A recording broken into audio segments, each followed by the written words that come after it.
Good afternoon. Today we are at Central High School, and this is Cascade Sports. My name is Jim Watts, and we have the very great Reverend Pastor Eric Williams. Is that correct?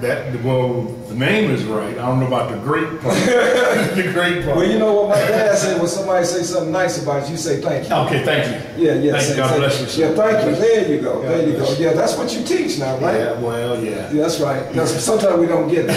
We don't get it. You know what? We are glad to be here today. This is a pretty serious deal here. And why don't you kind of tell people who you are and the name of your church, and then tell us about this event. Cool.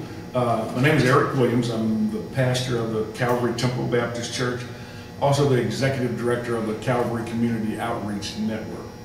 Church is self-explanatory. We want to praise God. We want to do biblical teaching. We want to walk with people through trials and tribulation. We want to teach folks. And we want to baptize, mandate. Second part is a little different. The Outreach Network is a 501c3 organization that was created by volunteers from the church to try to hit social needs, especially related to health and wellness. And HIV happens to be one of the major program offerings, one of the major things we want to try to deal with. Now, how did you guys start this event? And what's the name of this event? Name of the total event is called the National Week of Prayer for the Healing of AIDS. Okay. The event that you took part in today was the Parade of Healing and the Clergy Basketball Game and Community Health Fair. Okay. And it's just a wake up. You know, this morning we traveled about a 5-mile radius through one of what some people call one of the most dangerous parts of Kansas City. I just happened to grow up in this zip code, 64130. Right. And some have said that that's the murder capital of our region. You know, but again, some good things have come out of 64130, and I'm proud to be one of them. And you one of them. I am one of them. That's right. So the march, we had about 50 entries, marching bands, praise teams, church bands, health bands from Truman. Several hundred people coming down the streets of 64130, reminding people that HIV is still alive and that we need to guard ourselves against it.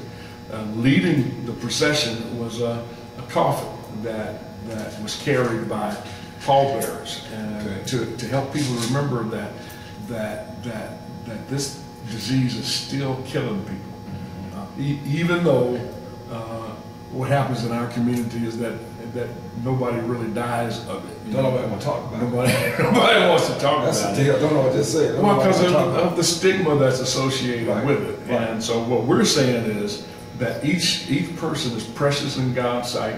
That's right. And that this disease is 100% preventable.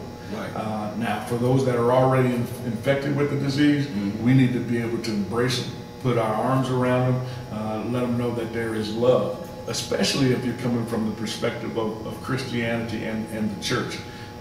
That's a holy mandate to show love to brothers, to show love to sisters, regardless of what you think they did or didn't do, or how they got it or how they didn't get it. Our responsibility is still to show love. Right. Now, how long has this event been going on?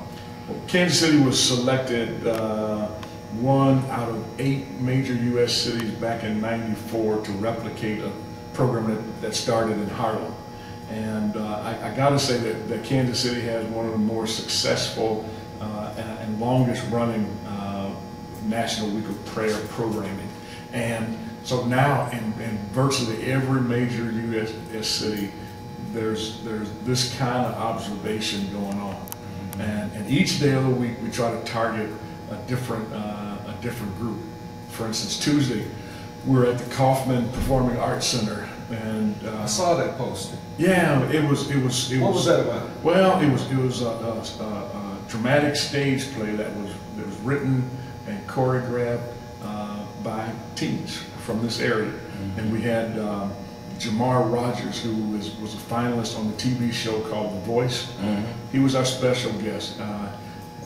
He revealed on the show last year that he was living with HIV and that he was a former methian.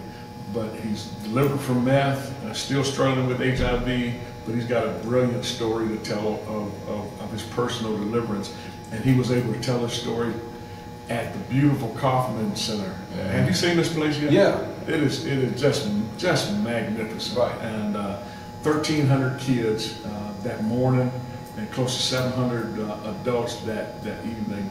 He was able to. That's a good number. Oh man, and I think, you know, my thing is we want to reduce the number of new infections that we get, and so we got to keep teaching, to keep repeating, and you know, getting these kids and sometimes adults to delay their sexual behavior until such time as they can handle it, and then when you do have sex, it should be that one person that you know that you're going to hang out with for the rest of your life, and we ought to be able to teach that without any reservations. We ought to be able, as churches, to teach that. I like that. Yeah. You know, there's a word called Gen Shai, and I was thinking about this, and Gen Shai says, never treat another person in a manner in which you would make them want to feel small. Well, Gen Shai, G-E-N-S-H-A-I. Okay, Gen Shai. I'm going to remember that one because that describes everything we're talking about. Yeah. You never want to treat another person in a manner which would make them want to feel small, and that's yourself too. Yeah. Yeah. You mind if I preach about that tomorrow? You can do it. All right. Gen Shai. Gen Shai. That's it. Gen Shai. Is it Oriental? I don't know what it is. It's a story about a guy that was traveling and he met this guy over in Switzerland, and the guy said, I'm going to give you a word that will stay with you the rest of your life. It's a book called Aspire. You can pick it up at Barnes & Noble, and it's all about words. Cool. Yeah, Aspire. Aspire. I will look for that. Yeah, it's all about words, and it's just this guy who wants to be a master in words, and he was given that first word, and then he was taking it on to another degree, studying with an older guy who's learning and teaching him about words. Wonderful. Gen Shai.